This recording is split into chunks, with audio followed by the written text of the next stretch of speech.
Hello mga ka-four wheels, clearance sale na. Pero para sa akin, ito ang pinaka-best car na ma-offer ko sa inyo, ang ating 2025 Expander Cross Automatic. Isipin nyo, nakatop of the line ka na, nakalis ka pa ng 2,000 monthly sa inyong ah, premium car. So ito nga pala yung 2026 Expander Cross.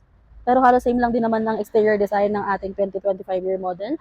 Ito pala siya guys, naka-two-tone to, pero yung naka-promo natin na may available unit is monotone na gray.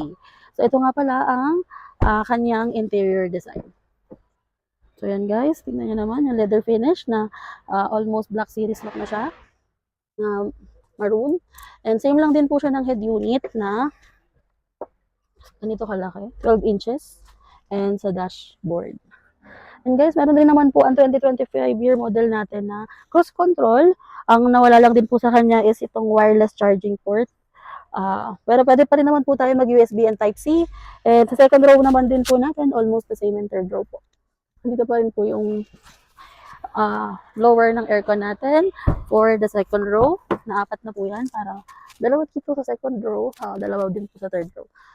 40-60 pa rin po ang pagtiklop ng upuan.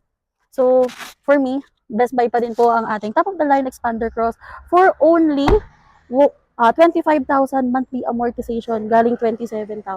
So, yun lang guys. Price update. Bye-bye!